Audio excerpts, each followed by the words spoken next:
ಬೆಳಗಾವಿಯ 3 ಚಿತ್ರಮಂದಿರದಲ್ಲೂ ಕೂಡ 3 ಪ್ರದರ್ಶನ. ಚಿತ್ರ ಟಾಕೀಸ್ ಅನ್ನುವ ಚಿತ್ರಮಂದಿರ ಕಳೆದ ವಾರ ಇರಲಿಲ್ಲ. ಇನ್ನು ಉಮಾ ಚಿತ್ರಮಂದಿರ, ಇಲ್ಲಿ ಕಳೆದ ವಾರ ಕೂಡ 4 ಪ್ರದರ್ಶನ ಇದ್ದಿದ್ದು, ಕಳೆದ ಬಾರಿ ಮಾರುತಿ ಚಿತ್ರಮಂದಿರದಲ್ಲಿ ಇದ್ದಿದ್ದು 4 ಪ್ರದರ್ಶನ. ಆದ್ರೆ ಈ ಬಾರಿ ಕೋಸ್ಟಲ್ ಕನ್ನಡ ವೀಕ್ಷಿಸುತ್ತಿರುವ ಎಲ್ಲ ಸ್ನೇಹಿತರಿಗೂ ನಮಸ್ಕಾರ. ಕೋಸ್ಟಲ್ ಕನ್ನಡದ ಮತ್ತೊಂದು ವಿಡಿಯೋಗೆ ಸ್ವಾಗತ. ಇವತ್ತಿನ ವಿಡಿಯೋದಲ್ಲಿ ನಾವು ನಿಮ್ಗೆ ಸೂ ಫ್ರಮ್ ಸೋ ಸಿನಿಮಾ 2ನೇ ವಾರಕ್ಕೆ ಕಾಲಿಟ್ಟಿದೆ. ಹೀಗಿರ್ಬೇಕಾದ್ರೆ ಈ ಸಿನಿಮಾ ಕೇವಲ ನಮ್ಮ ಕರ್ನಾಟಕ ಮಾತ್ರವಲ್ಲ, ಈ ಸಿನಿಮಾ ಎಲ್ಲೆಲ್ಲ ರಿಲೀಸ್ ಆಗಿದೆಯೋ ಎಲ್ಲಾ ಕಡೆಗಳಲ್ಲೂ ಕೂಡ ಭರ್ಜರಿಯಾದಂಥ ಪ್ರದರ್ಶನವನ್ನ ಕಾಣ್ತಾ ಇದೆ. ಇವತ್ತಿನ ಈ ಎಪಿಸೋಡ್ನಲ್ಲಿ ಬೆಳಗಾವಿ, ಬಳ್ಳಾರಿ ಹಾಗೆ ತುಮಕೂರಿನಲ್ಲಿ ಈ ಸಿನಿಮಾಗೆ 2ನೇ ವಾರ ಎಷ್ಟೆಷ್ಟು ಚಿತ್ರಮಂದಿರಗಳು ಸಿಕ್ಕಿವೆ, ಹಾಗೆ ಯಾವೆಲ್ಲ ಚಿತ್ರಮಂದಿರಗಳಲ್ಲಿ ಈ ಸಿನಿಮಾ ಪ್ರದರ್ಶನ ಕಾಣುತ್ತೆ, ಈ ವಿಚಾರವಾಗಿ ಒಂದಿಷ್ಟು ಮಾಹಿತಿ, ಒಂದಿಷ್ಟು ಅಪ್ಡೇಟ್ಸ್ಗಳನ್ನ ನಿಮ್ಮ ಮುಂದೆ ನಾವು ಪ್ರಸ್ತುತಪಡಿಸ್ತಾ ಇದ್ದೀವಿ. ಬೆಳಗಾವಿಯ 3 ಚಿತ್ರಮಂದಿರದಲ್ಲೂ ಕೂಡ 3 ಪ್ರದರ್ಶನ.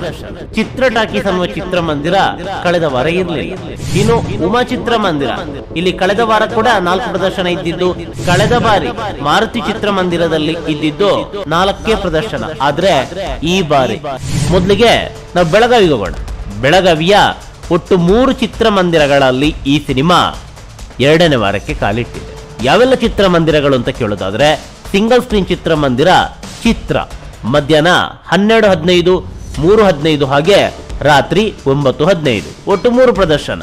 ಇನ್ನು ಕಪಿಲ್ ಸಿನಿಮಾಸ್ ಅನ್ನುವ ಚಿತ್ರಮಂದಿರ, ಇಲ್ಲೂ ಕೂಡ ಮಧ್ಯಾಹ್ನ 3:45, 6:45 ಹಾಗೆ ರಾತ್ರಿ 10 ಗಂಟೆ. ಇದರ ಜೊತೆಗೆ ಐನಾಕ್ಸ್ ಚಿತ್ರಮಂದಿರ ಬೆಳಗ್ಗೆ 11:10, 4:40 ಹಾಗೆ ರಾತ್ರಿ 10:30, ಒಟ್ಟು 9 ಪ್ರದರ್ಶನ. ಬೆಳಗಾವಿಯ 3 ಚಿತ್ರಮಂದಿರದಲ್ಲೂ ಕೂಡ 3 ಪ್ರದರ್ಶನ. ಹೀಗಿರ್ಬೇಕಾದ್ರೆ ಕಳೆದ ವಾರ ಎಷ್ಟು ಚಿತ್ರಮಂದಿರಗಳು ಈ ಸಿನಿಮಾಗೆ ಸಿಕ್ಕಿತ್ತು ಅಂತ ಕೇಳಿದ್ರೆ, ಕಪಿಲ್ ಹಾಗೆ ಐನಾಕ್ಸ್ ಕಳೆದ ವಾರ ಕೂಡ ಇತ್ತು. ಚಿತ್ರ ಟಾಕೀಸ್ ಅನ್ನುವ ಚಿತ್ರಮಂದಿರ ಕಳೆದ ವಾರ ಇರಲಿಲ್ಲ. ಇದರ ಬದಲಾಗಿ ಗ್ಲೋಬ್ ಅನ್ನುವ ಚಿತ್ರಮಂದಿರದಲ್ಲಿ ಕಳೆದ ವಾರ ಸಿನಿಮಾ ಪ್ರದರ್ಶನವಾಗಿತ್ತು, ಅದು 2 ಆಟಗಳಲ್ಲಿ. ಆದರೆ ಈ ವಾರದಿಂದ ಚಿತ್ರ ಟಾಕೀಸಿಗೆ ಇದು ಶಿಫ್ಟ್ ಆಗಿದೆ 3 ಆಟಗಳಲ್ಲಿ. ಇನ್ನು ನಾವು ನೇರವಾಗಿ ಬಳ್ಳಾರಿಗೆ ಹೋಗೋಣ. ಬಳ್ಳಾರಿಯ 2 ಚಿತ್ರಮಂದಿರ, ಒಂದು ಮೂವಿ ಟೈಮ್ ಹಾಗೆ ಮತ್ತೊಂದು ಉಮಾ ಟಾಕೀಸ್. ಕಳೆದ ವಾರ ಕೂಡ ಈ 2 ಚಿತ್ರಮಂದಿರದಲ್ಲೇ ಪ್ರದರ್ಶನ ಕಂಡಿದ್ದು, ಕಳೆದ ವಾರ ಈ ಸಿನಿಮಾಗೆ 9 ಪ್ರದರ್ಶನ. ಆದರೆ ಈ ವಾರ 6 ಪ್ರದರ್ಶನ. ಮೂವಿ ಟೈಮ್ ಅನ್ನುವ ಮಲ್ಟಿಸ್ಕ್ರೀನ್ ಚಿತ್ರಮಂದಿರದಲ್ಲಿ ಕಳೆದ ವಾರ 5 ಪ್ರದರ್ಶನ ಇತ್ತು, ಆದರೆ ಈ ವಾರ 2 ಪ್ರದರ್ಶನ. ಇನ್ನು ಉಮಾ ಚಿತ್ರಮಂದಿರ, ಇಲ್ಲಿ ಕಳೆದ ವಾರ ಕೂಡ 4 ಪ್ರದರ್ಶನ ಇದ್ದಿದ್ದು, ಈ ವಾರ ಕೂಡ 4 ಪ್ರದರ್ಶನ. ಇನ್ನು ನೇರವಾಗಿ ನಾವು ತುಮಕೂರಿಗೆ ಹೋಗೋಣ. ತುಮಕೂರಿನ ಐನಾಕ್ಸ್ ಚಿತ್ರಮಂದಿರ ಹಾಗೆ ಮಾರುತಿ ಚಿತ್ರಮಂದಿರ, ಕಳೆದ ಬಾರಿ ಮಾರುತಿ ಚಿತ್ರಮಂದಿರದಲ್ಲಿ ಇದ್ದಿದ್ದು 4 ಪ್ರದರ್ಶನ. ಆದರೆ ಈ ಬಾರಿ ಎಕ್ಸ್ಟ್ರಾ ಒಂದು ಆಡ್ ಆಗಿದೆ. 10-15 ಪ್ರದರ್ಶನ ಏನಿದೆ ಇದು ಎಕ್ಸ್ಟ್ರಾ ಆಡ್ ಆನ್ ಆಗಿದೆ. ಹೀಗಾಗಿ ಮಾರುತಿ ಚಿತ್ರಮಂದಿರದಲ್ಲಿ ಈ ವಾರ ದಿನ 5 ಆಟ.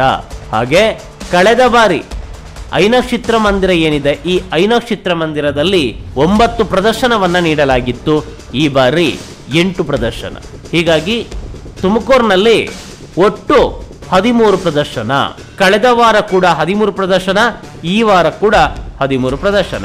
ಒಟ್ಟಾರೆಯಾಗಿ ಹೇಳೋದಾದ್ರೆ ಬೆಳಗಾವಿ, ಬಳ್ಳಾರಿ, ತುಮಕೂರು ಈ 3 ಕಡೆಗಳಲ್ಲೂ ಕೂಡ ಈ ಸಿನಿಮಾಗೆ ಭರ್ಜರಿಯಾದಂಥ ಪ್ರದರ್ಶನಗಳು ಸಿಕ್ಕಿವೆ. ಬೆಳಗಾವಿ ಹಾಗೆ ಬಳ್ಳಾರಿಯಲ್ಲಿ ಪ್ರದರ್ಶನಗಳ ಸಂಖ್ಯೆ ಸ್ವಲ್ಪ ಕಡಿಮೆ ಆಗಿರೋದಕ್ಕೆ ಕಾರಣ, ಈ ವಾರ ಹಿಂದಿ ಸಿನಿಮಾ ಅಲ್ಲಿ ರಿಲೀಸ್ ಆಗಿದೆ. ಹೀಗಾಗಿ ಕರಾರಿನಂತೆ ಒಂದಿಷ್ಟು ಪ್ರದರ್ಶನಗಳನ್ನ ಆ ಸಿನಿಮಾಗೆ ನೀಡಲಾಗಿದೆ. ಆ ಸಿನಿಮಾದ ರೆಸ್ಪಾನ್ಸ್ ಅನ್ನ ನೋಡಿ ಆ ಸಿನಿಮಾಗೆ ನೀಡಿದಂಥ ಪ್ರದರ್ಶನಗಳು ಕಡಿಮೆಯಾಗಿ ಈ ಸಿನಿಮಾಗೆ ಪ್ರದರ್ಶನಗಳು ಮತ್ತಷ್ಟು ಹೆಚ್ಚುವಂತ ಸಾಧ್ಯತೆ ಇದೆ. ನಮಸ್ಕಾರ. ಬೆಳಗಾವಿಯ 3 ಚಿತ್ರಮಂದಿರದಲ್ಲೂ ಕೂಡ 3 ಪ್ರದರ್ಶನ. ಚಿತ್ರ ಟಾಕೀಸ್ ಅನ್ನುವ ಚಿತ್ರಮಂದಿರ ಕಳೆದ ವಾರ ಇರಲಿಲ್ಲ. ಇನ್ನು ಉಮಾ ಚಿತ್ರಮಂದಿರ, ಇಲ್ಲಿ ಕಳೆದ ವಾರ ಕೂಡ 4 ಪ್ರದರ್ಶನ ಇದ್ದಿದ್ದು, ಕಳೆದ ಬಾರಿ ಮಾರುತಿ ಚಿತ್ರಮಂದಿರದಲ್ಲಿ ಇದ್ದಿದ್ದು 4 ಪ್ರದರ್ಶನ. ಆದ್ರೆ ಈ ಬಾರಿ